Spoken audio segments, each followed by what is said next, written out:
Welcome to the Manuchehri podcast. Over the last 30 years, it has been my joy to assist humanity in aligning with their magnificence so they may heal, discover their natural gifts, and communicate with loved ones living on the other side. May you also experience delight while we dance in the powerful, intuitive world of energy. Let's get going. Hello, and welcome to my podcast. Before I go to the phone lines, which are actually voicemail messages that anyone can leave on my website, you just go to the podcast page. There's some little instructions. You leave a voicemail, and I eventually get to answer it. We have a lot of voicemails, which I love, because as some of you know, I used to do live radio, and people would just call in and ask questions live on the show. I love our new platform because I can hear the questions so incredibly well, and I get to do what I think is some deeper teachings, which is extremely helpful. One of my favorite things to do is to shine light into the world to help with consciousness and the evolution of perceptions and awarenesses. One of the things I wanted to talk about today is the auric field. One of the things that I think is going to happen, particularly in this year, intuitives sometimes like to give predictions about the world. I don't have any, I think, unusual predictions to give. I think Earth is kind of a slow moving organism and things don't change as quickly as some of us would like. And I'm fine with that. I happen to love the planet and all of humanity that lives upon it. But I do see something emerging on the field of the Earth realm. I see more and more humans waking up, having an awareness, having consciousness, beginning to see a different truth or a deeper understanding of life, which is really what waking up means. It means consciousness means you have a knowingness of things. Even if you continue to do the same pattern in your life that you're hoping that you are breaking, you are now out of victim consciousness, feeling victimized by it. And you are in this consciousness, this awareness, like, oh, this is a pattern I'm continuing to do. I want it to go away so we can have a different outcome. I'm not sure how to get there yet, but that's awakening, that's awareness. But I think a lot of people are going to wake up to the energy in their bodies. Professional healers know that everyone heals themselves. We know this. It's in our core. It's in our DNA. We believe we're facilitators. We provide opportunities so that people can heal their life, any part of their experience, including their bodies. And I think that's what's going to happen. There's a lot of people who don't listen to their bodies. I can hear their bodies speak to me all day long. I wish you weren't eating that. Do you have to drink that again? Why are we doing this? Because the body's kind. It wants to show up and do an incredible job for you. It really wants to have dialogue. It wants you to hear it. It wants you to understand it. It wants you to feel it. It wants you to take action. For instance, I've never heard my body say when I'm at the dessert counters to buy a dessert. Never. It will sometimes go, yeah, I guess that one could be okay. Maybe if you don't eat the entire package. When I'm looking at something that's gluten-free, doesn't have a lot of refined sugar in it, but the body doesn't really like sugar, not cane sugar, not this overprocessed, bleached sugar. It doesn't really like a lot of sweeteners. Some people will replace the added sugar with honey, but then they're using a lot of honey. The body doesn't mind a little bit here and there, but it actually performs better without sugar. And then some people drink artificial sugars, which are really toxic to the body and the brain. Very, very toxic to the brain. So I think people are going to start to wake up. And this is one of the things that happens when you begin to awaken. You start to feel your energy. You start to sense it. You may start to experience your chakras. You might start to experience your auric field. So I thought I'd bring up an interesting truth about the aura, which I love to teach about anything, but of course I love energy medicine. So the auric field, based on what I like to focus on, my joy is to help humanity to be fulfilled. That's what brings me joy. So I focus on the first 7 layers of the auric field because it's all about the physical reality and interacting in a satisfied way here on Earth manifesting true desires and co-creating whatever you wish. And when I say co-creating, I believe that we're working with our higher self, our God consciousness, when we're manifesting here on the planet. So the very first layer of the auric field, the one the closest to you, I call it the physical reality. And what it literally is a hologram of all of your anatomy and physiology in perfect and complete health. So if someone's missing a kidney or has, pins in their knee to hold their bones together from a fracture, or has an incredibly high cholesterol rate, or has a mitral valve that's mechanical in their body, in the first layer of the hologram, the I'm so sorry, the physical reality. Inside that hologram is all of your anatomy and physiology in complete and total health. So if someone has a metal mitral valve, in the hologram, they have their human tissue mitral valve. There are no pins holding the leg together if someone's had an open induction for a fracture or some sort of injury. Cholesterol levels are normal. So what happens at this hologram, which never changes, no matter what happens in a lifetime, the hologram is always pure in its health and vitality. And its job is for the hologram to remind all of your real anatomy and physiology what health looks like. That's its job, literally. And the way it actually does its job is when you're grounded and taking energy from the earth, because you're a being of light in a physical reality. Your body is your temple.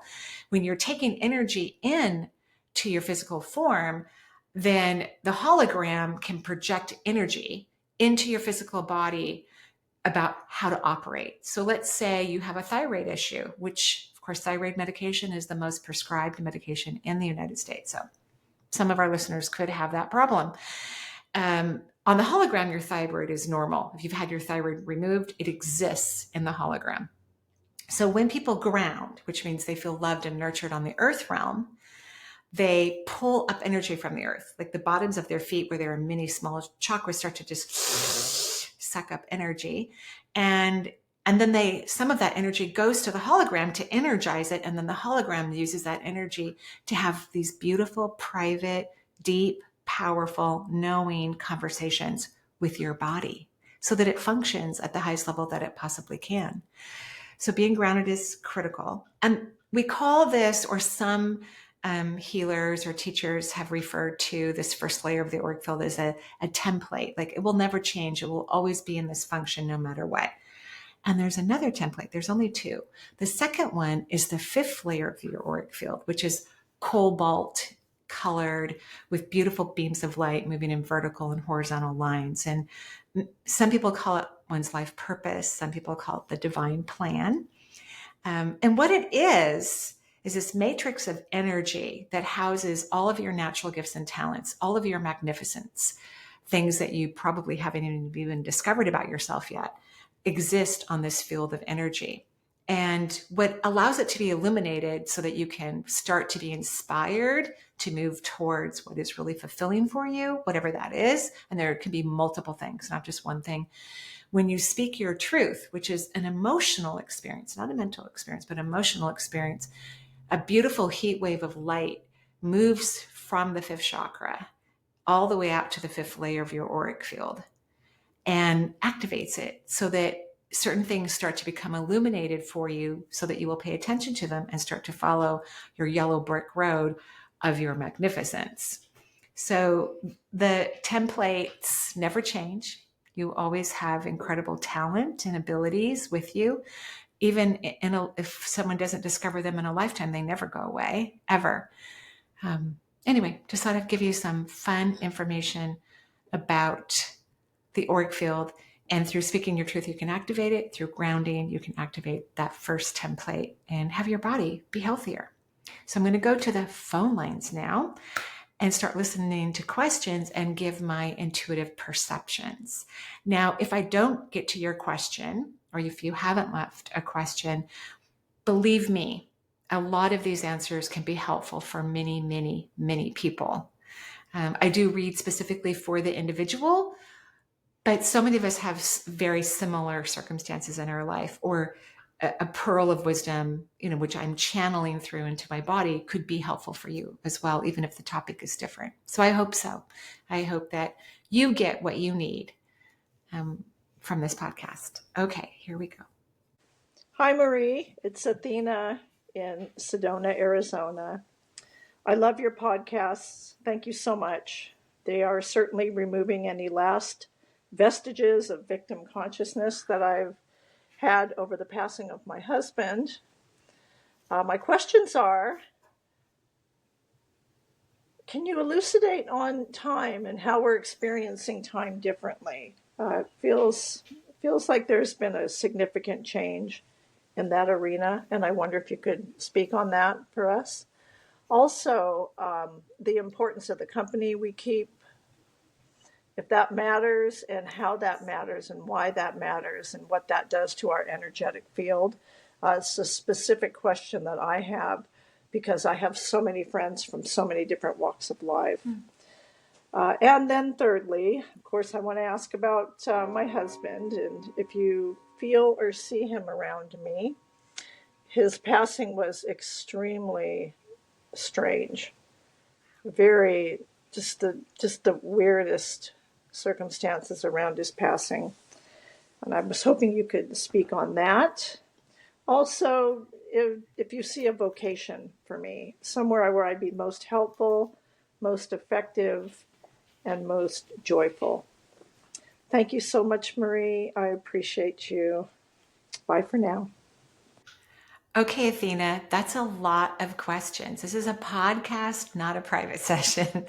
And I know I book out really far. In fact, my calendar is currently closed until we get to the end of 2024.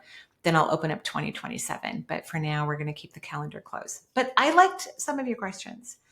First, your husband says, it's not that strange. It was time for me to go. And I'm a little bit stubborn. So we had to figure out a way, some weird, magical way for me to get out of my body. And it happened. That's what he says to me.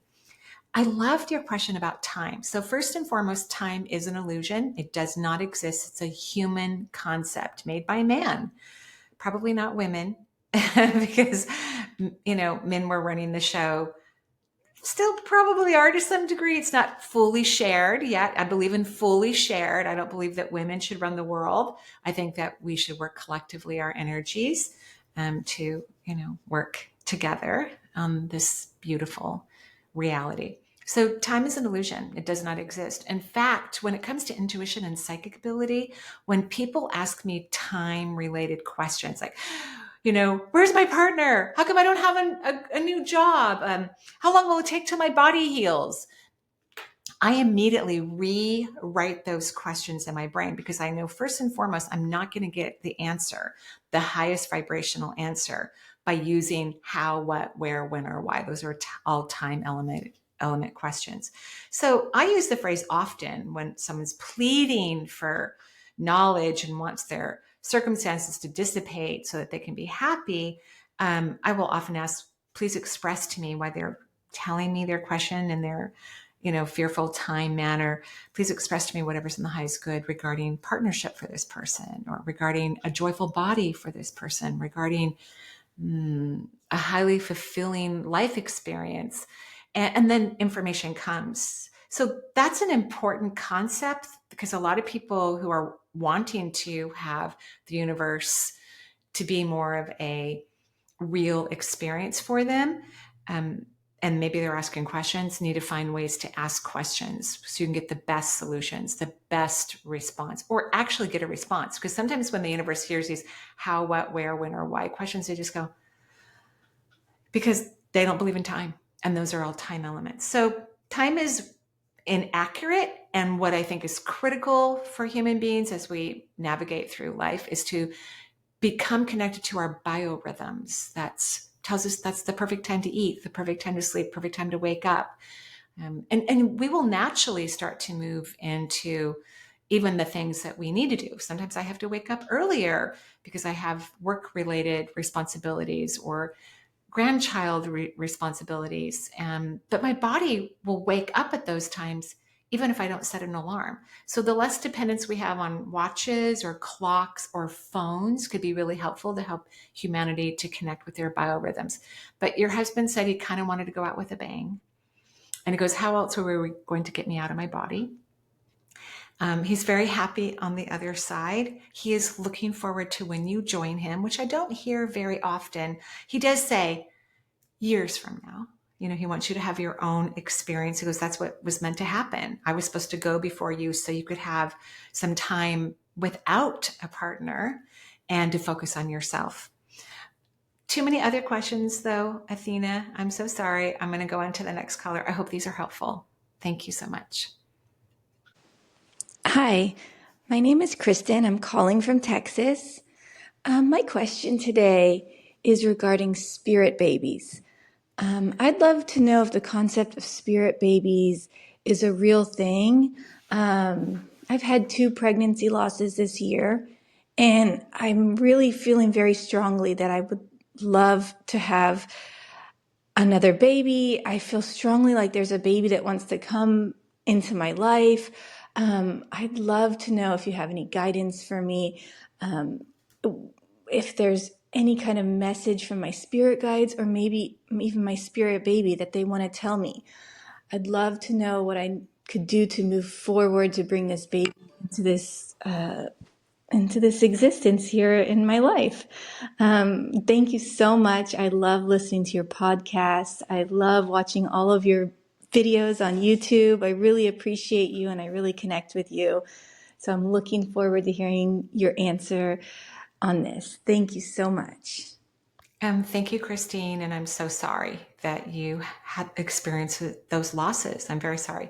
So interesting enough, souls are choosing to reincarnate, and they know if a woman or how a person comes into earth is going, if the pregnancy is going to be viable or not. So souls that choose to be part of an unviable pregnancy, or if a person decides to discontinue their pregnancy, or if a mother dies, while a fetus is being developed, the souls already know that's going to happen. So that means the babies that were forming in your body did not want to be born. They knew that there was going to be miscarriages involved, and they did not want to come to earth. I don't know what the term spirit baby means. Quite frankly, I've never heard of it before. But there are beings, because this is what it could mean, that may want to be born to certain families. Before we reincarnate, we make a decision of what type of parental unit we would want. And we don't pick our actual parents, but our desires are expressed with the universe, and the universe then says, oh, this is a great parental unit for you. And, then they fly into. So there's a lot of souls that just want to come to earth because we're a hot tamale right now. We are growing and expanding exponentially. Just the fact that we can have, public conversations on spirituality and people can make that their profession is unique for the earth realm. It wasn't too long ago where people would run screaming from a room and people would be accused of witchcraft and their bodies would be destroyed just from some interesting concept, not because of some weird witchcraft. So I'm sure you would love to bring another child into the world, but I feel this sense of desperation, and I understand because of these miscarriages. Have you resolved issues with your mother? Because it sounds like you have children, because you said more children. I would work on any issues you might have with your mother. And that doesn't mean you have to work with her, or childhood issues with you with parenting, but it's usually the mother when we're having some issues with our womb in terms of fertility. You don't have to work with her on it. I would just maybe do some inner child work with your own inner children. And I would also highly look at, do you want to birth a child, or do you want to birth something else for you? Because that can be confusing for women. We sometimes think, oh, I have this desire to birth something. We think, oh, it has to be another human being. It doesn't have to be that. It could be something very fun for you and unique that has nothing to do with future children. So those are some concepts and some of those ideas, but there are lots of souls that want to come to earth because we are exciting right now. We are growing and changing and expanding in ways that we haven't for a very, very long time. I hope that's helpful. Hi, Marie. My name is Anna. I'm from Toronto, Canada. I have a question about infertility. I've been experiencing infertility now for a while. My husband and I are trying to get pregnant, but we tried two failed IUIs and we're looking to do IVF in January or February. It's a very expensive procedure, and I just need some guidance onto whether we should pursue IVF. There is a more higher success rate, but the doctor's saying that because of my age, we might need an egg donor. I would like to try with my own eggs first to see if it will work. Um, we are really desperately hoping to get pregnant by the end of by February or March. Um, Also, it's a very expensive procedure, and we're just hoping that we're going in the right direction with this. If you could give me some guidance on whether we pursue IVF and if we're going to end up pregnant, I really want to know if you see any signs of motherhood in my future. Um, and also, can you give me some guidance on jobs and career? Because I feel like I'm at a crossroad in my life where I'm wanting to get pregnant, but then I want to pursue other things in terms of career and job. Can you give me some guidance on that as well? Thank you so much. And I really appreciate all your help and all your guidance. Thank you very much.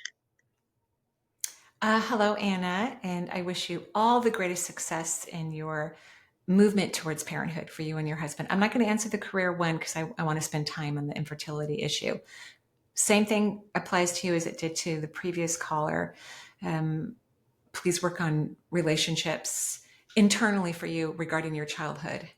If there's issues between you and your mother, not that you have to heal them with her, but you need to heal them within yourself. I think you should do exactly what your doctor recommended, especially since IVF is so expensive. I think you should use a donor egg.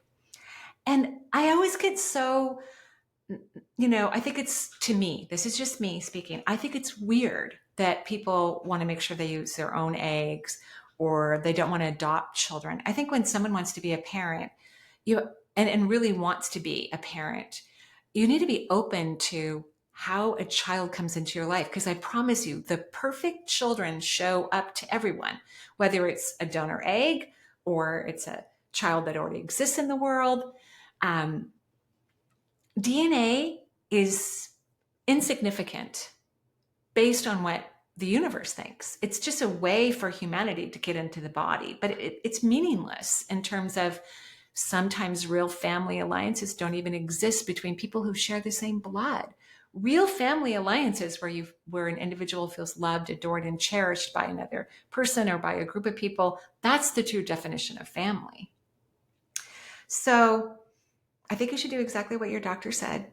I think you have a higher chance of it being successful. I would prefer that you do inner work about relationships, in particular with your mother, and like inner child work. There's some books on the topic that could be helpful.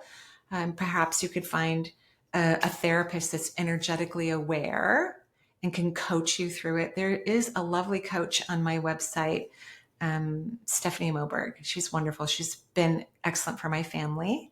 I've referred my children to her. She's lovely. So I think we need some coaching potentially so that you can work on these inner child kind of wounds, because there were some things in particular in your childhood that make you a little bit like, I don't want that to happen to my kid, or I don't want to do that to my kid, or you may not be conscious of these things. So those are my ideas. And how about a lovely what if question? What if my husband and I have created the perfect family for us and we are over the moon, thrilled and excited? Just say that in your brain throughout the day and keep us posted. Have a beautiful day. Bye-bye. Hi, Marie. It's Deep phoning from Vancouver, Canada. I was wondering if you could do a energy reading for me. Last couple of years been rough. I lost my dad 3 years ago. Lost my mother this past year, 2023. I've got a full household, two elder in-laws that I'm a caregiver to. Also work full time. I've got two young adult children in their mid-20s living at home as well. Quite dominating personality in my husband and mother-in-law as well. Life's been quite hectic. Finally, at mid-50s, I'm figuring out that I should put myself first and take care of my needs and look after myself.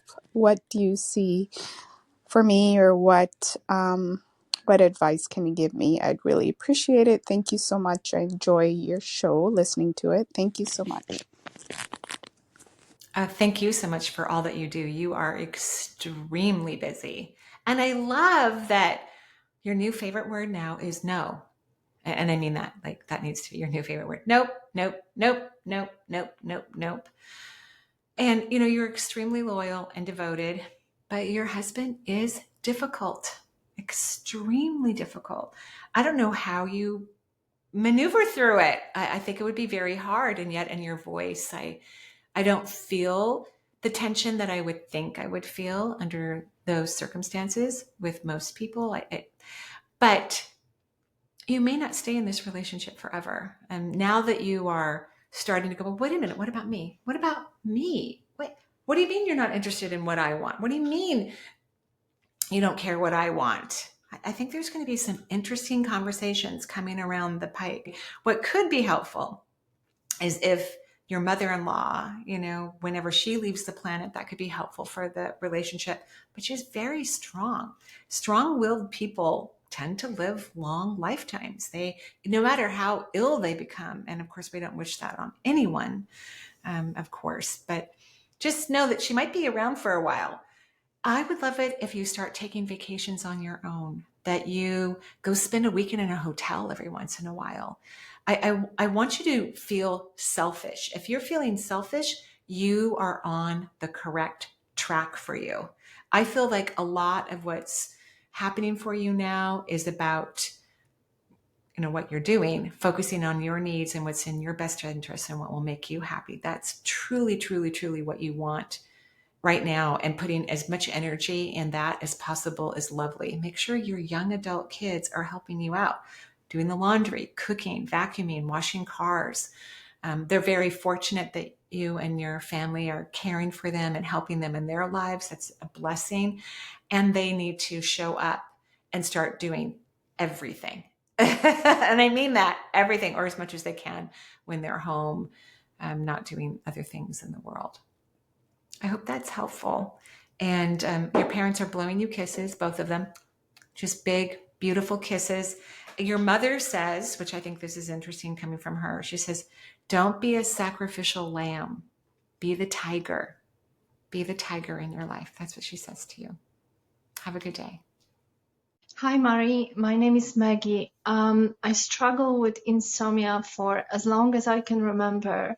I wanted to get your advice on what should I do to stop being awake at night. I'm working through my issues. I've been in therapies, and I feel like my guides, my body is trying to tell me something, and I, work through some of my issues at night, but it's really disturbing. I can't work. I can't, have a normal life because most of the time I'm tired after sleepless nights. Thank you so much.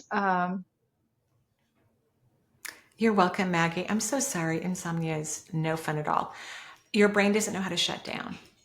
Literally, it does not. I think your childhood was stressful. And I don't mean that you didn't have loving people who were, devoted to you, but you had people that had expectations, a lot of expectations. And I'm sure you surpassed them, but I don't think these people are easily pleased, is how I feel. So you need to learn how to stop thinking. Could you start to do some Qigong, which is a form of meditation during the day?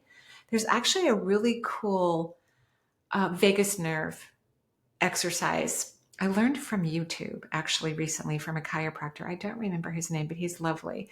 Um, if I can remember, I'll have my assistant put the video somewhere on YouTube. Okay, so if you can put your fingers, your index finger and your thumb up, stick them up, like maybe make the peace sign first and then bring them together. And then you're going to take both of these fingers on both hands and put the tips of them into the belly button area and just kind of hold some steady pressure. Now, for anyone who's listening, this is uncomfortable, you don't like it, it's not good for your body, please don't do this. But Maggie, you need to learn how to calm down your mind, which means to get your vagus nerve more relaxed. That nerve runs all along, from the head all the way down through the torso in a very significant way in that area. So just kind of push there for about 30 seconds. And you'll know when you've relaxed the vagus nerve well enough. You might feel tingling or warmth or a little bit of tiredness. This could help you to sleep. One of the things that happens to you is that you tend to think that your thoughts are your feelings, and they are not. The brain cannot feel. It doesn't understand emotions. Real emotions are located in the lower half of the body. They're really located outside of your body, but the entrance is through the lower half of your body. So if you could learn to get out of your head, rest in the lower half of your body, that's going to help you enormously. But the main problem is you do not shut off your brain. I would love it if you saw a naturopath, have your hormones looked at, have a naturopath help you with natural remedies for sleep as well. And if those don't work, I would highly recommend that you find pharmacology if you haven't already, because people need sleep. And I'm so sorry. I'm sending you a bunch of light. I hope you sleep really well tonight. I truly do. Thank you. Hi, Marie. My name is Caroline, and I'm calling from Victoria, British Columbia. I've recently discovered you on Alex's podcast, and I so enjoy all your YouTube videos and podcasts. Thank you so much for all that you do. I wanted to know what your perspective was on this. I recently made the decision to leave a full-time job that had a good salary and great benefits to return to a previous job that I absolutely loved and missed. And I'm happy about this decision, but it's only part-time. So my income is reduced substantially. I noticed that any time I've ever worked a full-time job, my energy really contracts and I become really depleted and exhausted. And I usually last about a year in that job. And then eventually I leave it because I just find myself so exhausted. I seem to need a lot of downtime and solitude to feel my best. And I'm just realizing now that that's just not a path I can go down again. I really enjoy the idea of working part-time and having more balance, but I just don't know if financially it's the wisest decision. I'm just wondering if you can intuit and see if that really is a sustainable choice for me, or if I need to maybe change career directions. Maybe what I was doing was just not the right path for me. I would just love to know what your perspective is on this. Thank you so much again. I really, really enjoy you. Thank you so much. Bye. You're welcome. And I'm so glad you read your energy and your body and you do what's in your best interest. This is what helps people live long, fulfilling lives. And I understand your perception about the financial part of it. You want to make sure you have enough wealth to sustain you. So that's a separate issue, honestly. One's energetic relationship to wealth is a separate issue than work, even though most of humanity works to create wealth. But it needs to be looked at separately. And creating a vibration towards wealth is what's highly, highly recommended. I've already shared this formula many, many times. My spirit guides taught me this, and many of the things that I share with all of you. I've tried everything that I teach, by the way. I'm like the lab rat that goes in there and tries it first before I teach to clients or students or podcast listeners. So again, congratulations. Some people need more downtime. I need freedom. Even when I worked in the hospital, I think there was only 1 year I worked full time. Well, that's not true. I just worked 3 12-hour shifts. I always considered that part-time, but it's really not. But maybe because it was at night and, I got to spend the whole day with my family. once I woke up. But at any rate, I think people should work less. I think that companies should pay people full-time salaries for 4 days a week. I think people are a lot more productive when they have the freedom to enjoy their life and to play. I think we're moving in that direction, even though certain companies want to push their employees back into offices, like here in Seattle. Boeing wants everyone back in the office, which I think is a disservice to them and to their company. We are steadily moving towards probably a 4-day work week. That this will happen soon, and you'll be thrilled when that occurs. And there's been plenty of research that shows that people who work 4 days a week, work from home, have more freedoms, are immensely more productive.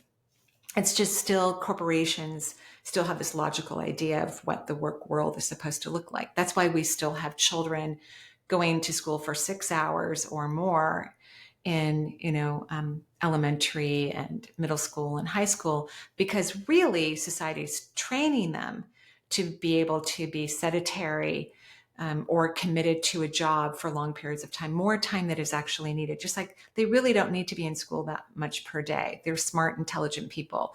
They need smaller classrooms with people who allow them to learn at their own rate and in their own style, versus trying to get herds of children to learn exactly the same at the same time.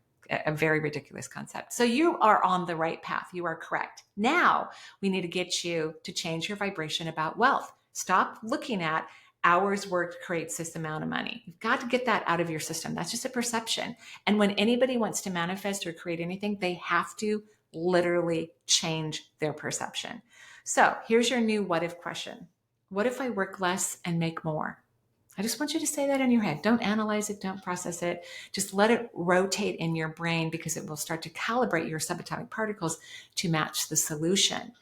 And then the formula that my guides taught me is to think of something that makes you incredibly happy. And I'm sure you know what those are, because you follow your heart. I'm very proud of you. Very proud of you. You follow your heart, so you do know what brings you joy. And before you engage with any form of wealth, I like the word wealth versus money, you're going to think of that thing. Every time you grab a credit card, every time you write a check, every time you transfer funds electronically, every time you go to the mailbox to grab financial mail, you're first going to think of that thing that makes you happy, because that's going to change your relationship with wealth. Receiving more wealth in one's life isn't really about jobs, although jobs can give us wealth. But what makes it happen, no matter what, is our vibration to wealth. And so when people think of something unrelated, because most people have a negative vibration when it comes to resources, money, wealth, finances, and I mean worldwide. This is not unique to any country. This is worldwide. I don't know, maybe United Arab Emirates or Dubai have a slightly different vibration, because they seem to have a lot of wealth in their communities for many of their citizens. So when you change the frequency, when you interact with wealth, then you start receiving more wealth. So that's your homework assignment. And this homework assignment that I just spoke about is lifelong. It's forever, forever and ever, ever. I love subatomic particles, clearly. So that's what I focus on as I'm standing in line at my favorite coffee shop, waiting to get my, this pear caramelized tea and maybe a gluten-free treat. I'm thinking of subatomic particles before I hand my card over, or now we just, swipe it. I think about it the whole time. I think about it as I'm putting my card back in my pocket. I'm thinking about it when I'm buying a parking pass, or the few checks that I write. I'm thinking about it the whole time. Okay, let me know how it goes. And for those of you listening, you might hear the dog in the background. Something's at the front door, so he's barking. Sorry. On to our next person. Hello, Marie. This is Katja calling from Slovenia. From Europe, we are next to Italy, where you'll be coming shortly to visit a museum, so I heard in the last podcast. So we will be close by. So I have a question about, I have a feeling it's my first time on Earth. I strongly resonate with Dolores Cannon's theory, let's call it, of volunteers. I feel like I came with a mission, and I a lot of times feel my mission is quite overwhelming. I am on this unique path where I want to create a very explorative, inspirational space for children, very playful space. And it started years ago with me wanting to build an instrument that's half played by humans and half by nature. It's been the path of it was like a really quick masterclass of like, I just have to be on such an accelerated personal growth. It can be very intense at times. And I come from very difficult circumstances in my childhood. So the alchemy and the clearance of it is really strong and intense. So I think I sometimes wonder, if I don't have doubts on my calling, I have some questions about how I implement my energy into it, because I feel it demands such a strong focus from me. But is that focus like keeping my life a little bit off balance, if that makes sense? So any kind of perspective or advice on that, I would be so grateful for. Thank you so much. Big hugs from beautiful green Slovenia. We have a very green winter here, not a lot of snow yet. So thank you for your answer. And I love your energy and I love your podcast. So yeah, bye-bye and big hugs. Bye. So lovely to hear your voice and your passion. I think you've been to Earth before, but probably not a bunch of times. You did decide to come here to be of assistance, as many old souls have, by the way. And it brings you great joy. And I love your inspiration. The instrument that you're talking about sounds amazing. And you also came here to have fun and to play. People don't know how much, especially now that my kids are grown, how much play I do. I play a lot. I love to play. I think that's why I love having a dog, because, you have to walk them and it's a playful experience. Most of the time it's unique for sure. So that's the part I'm not feeling from your energy system. And I know you're a playful person, but you're looking at this project too seriously. And I guarantee you the universe wants you to approach it with joy, approach it with play. It is, for growth of consciousness and play as well. And so you have to change your frequency. Don't take it so seriously. Learn to let go. That's critical, highly, highly critical. So even though we have natural gifts and talents and things that we want to pursue here on planet Earth, collectively, we all want to learn how to manifest, and to manifest is through joy. The yellow brick road is happiness. So that's the ingredient you're missing. And so part of that ingredient is also letting go.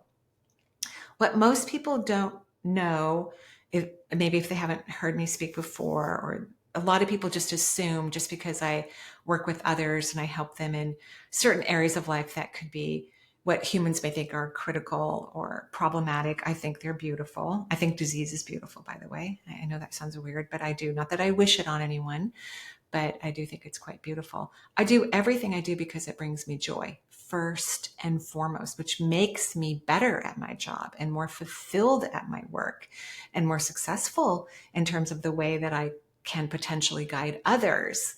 And people really heal themselves and change themselves, but someone like me, we're facilitators. So that's the piece you haven't quite landed, or I didn't hear that in your explanation. Where's the joy for you? And focusing on the joy, not how or when this is going to happen. Those are time element kind of questions.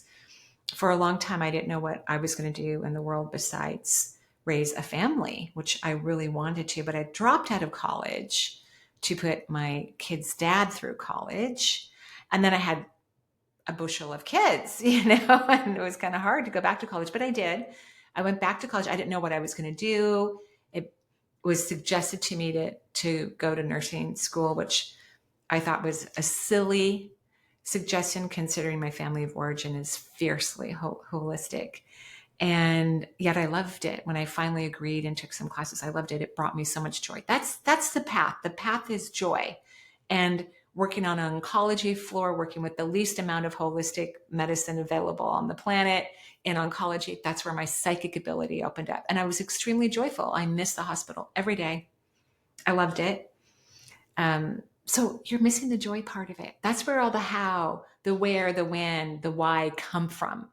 Not from the pressure and the hyper focus, but the joyful play. That's true Christ energy, by the way. And you're right. I'd love to go back to Florence and back to the museums, and then I'll come visit you and hang out in the beautiful green of your country. Thank you for calling. It's a pleasure.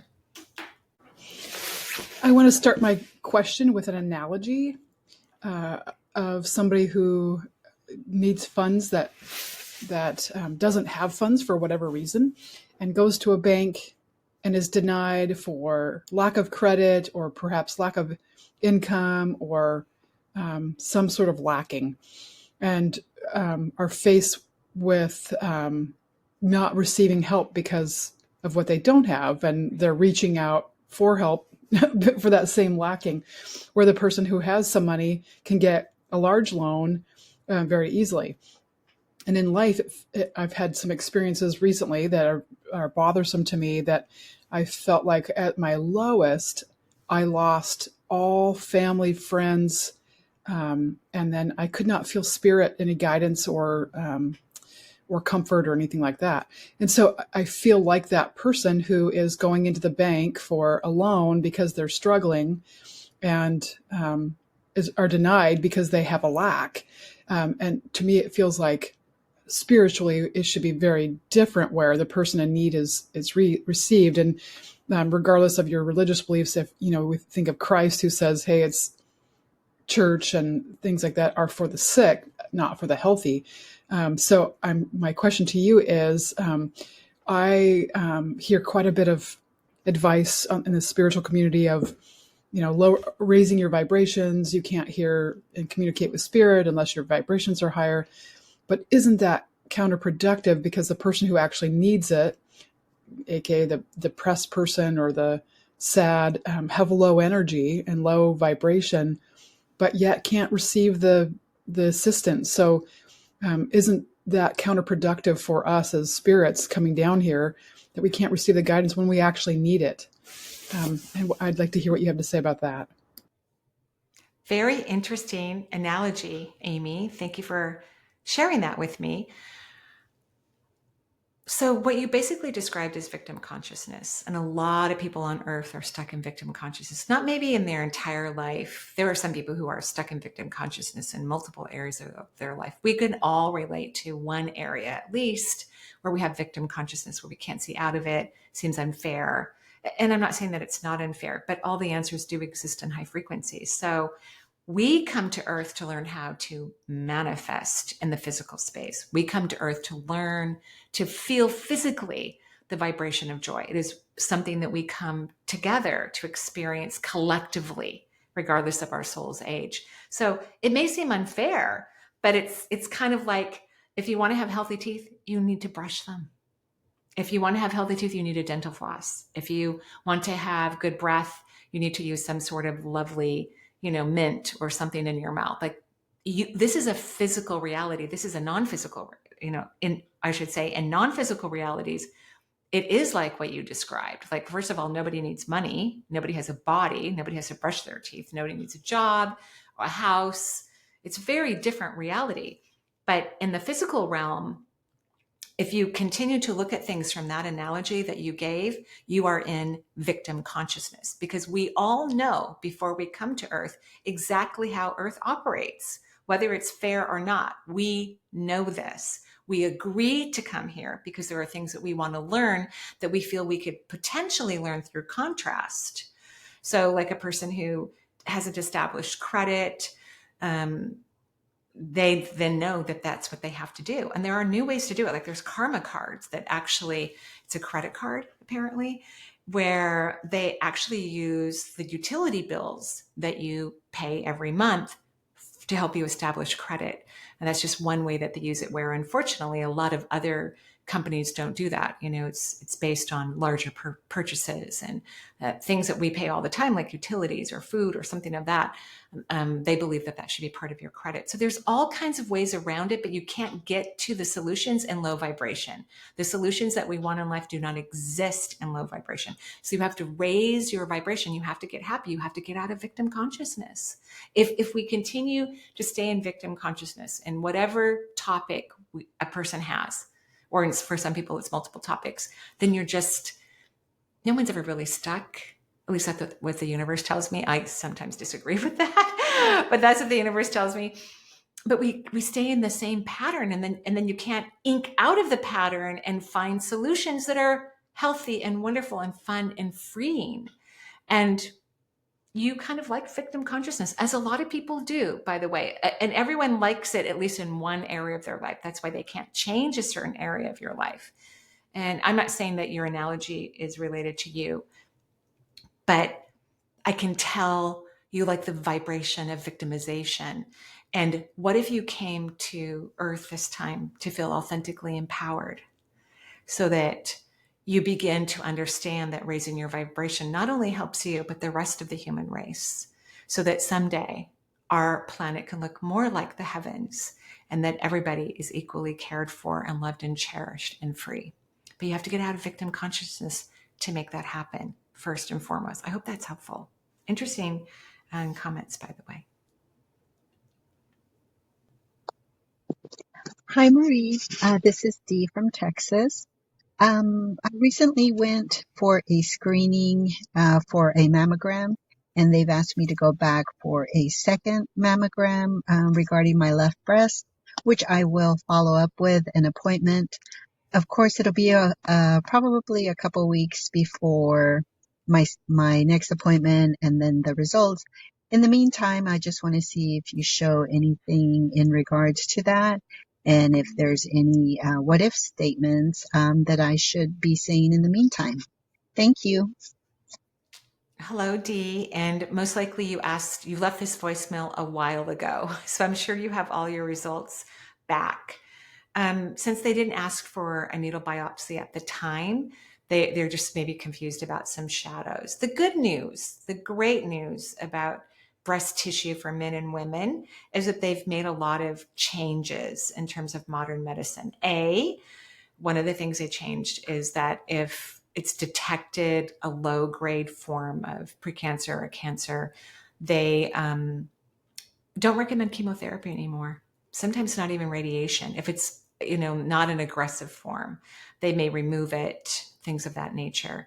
And then once women or men reach a certain age, there's new research that just came out that's going to be implemented throughout the country at some point. But I think it's good to know about these new researches before our doctors do, if our doctors aren't aware of some of the new research before it's really implemented, that when men and women reach their 70s, they're considering for non-aggressive forms of cancer to not treat it at all.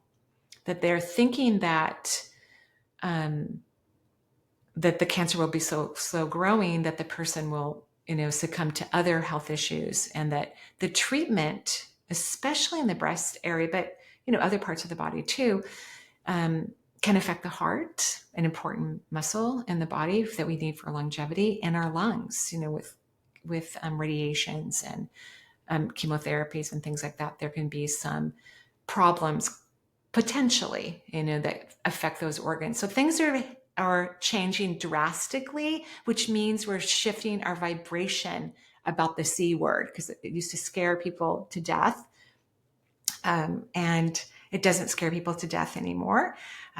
Usually people can even live with it and live a long life. But most likely you're perfectly fine. And they just wanted to double check some shadows. That's what I'm thinking. Okay. But you already know all the answers because you left your question a while ago. Okay. Thank you.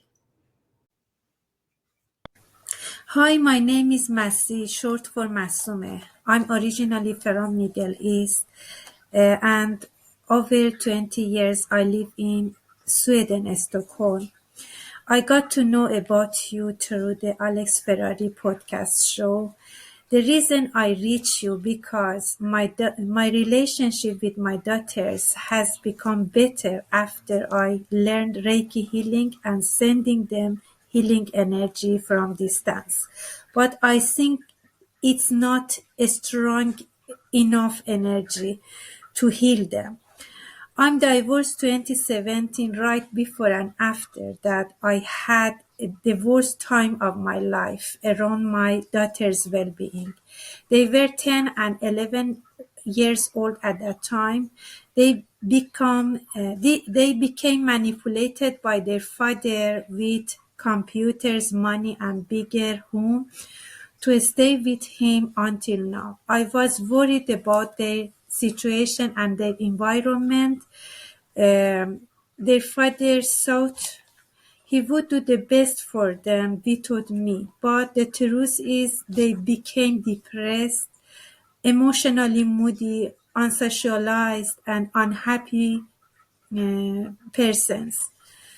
I couldn't help them directly because their connection was close and they were so manipulated, which they blocked my telephone number.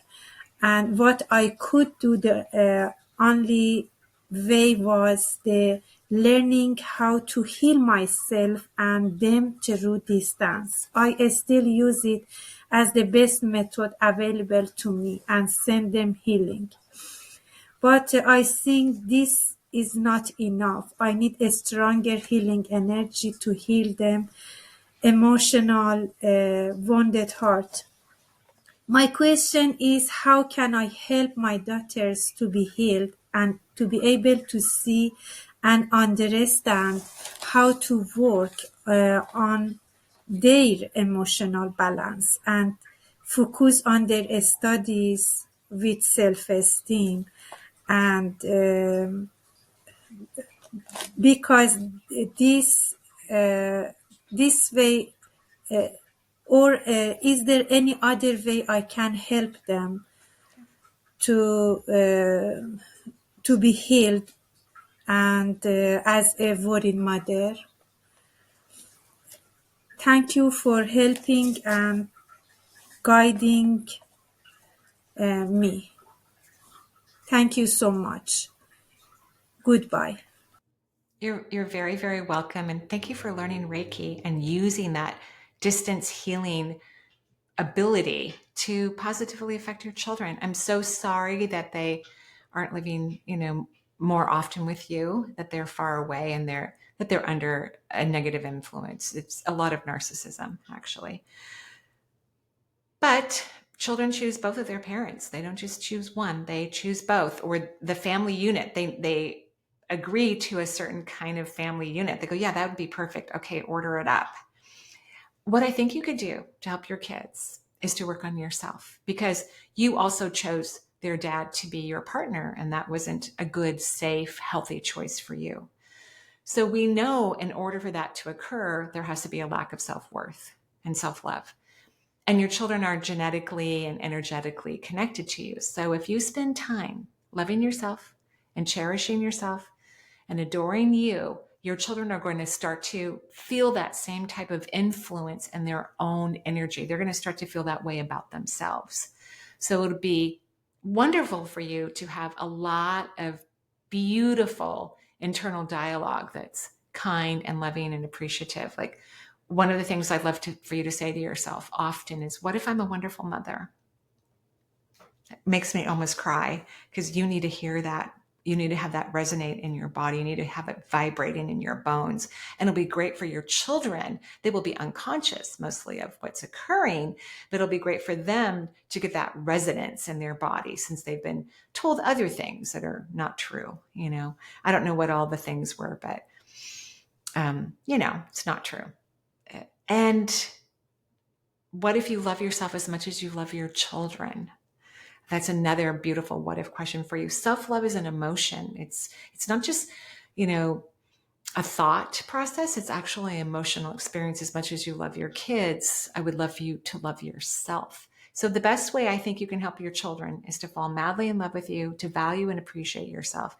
That can go a long way for them to have confidence and self-worth vibrating in their own body. And I think it's going to bring you closer so that maybe, as they get older, they'll choose to spend more time with you when they have more freedoms. That's what I think. And thank you for loving them so much and wanting them to be happier and more successful in their life. They're very lucky to have you. They truly are. Hi, Mary. My name is Natalie. I live in British Columbia, Canada.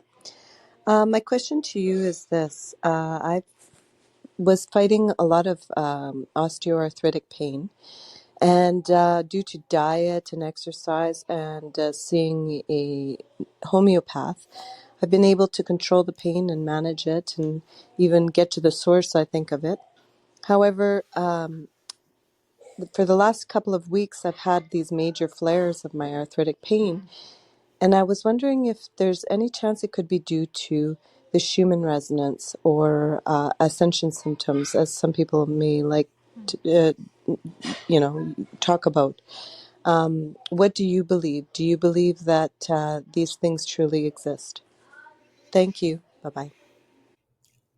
And thank you, Natalie. That's a really interesting question. I don't think so. I think ascension and raising one's consciousness is a high vibrational experience and causes a lot of decrease in physical and emotional pain. That's just my perception of it. If we're fighting it, potentially it could be more painful.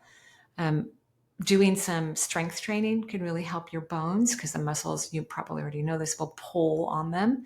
I'm also a fan. I'll just know I'm not a doctor. My nursing license doesn't exist anymore. I'm not a naturopath.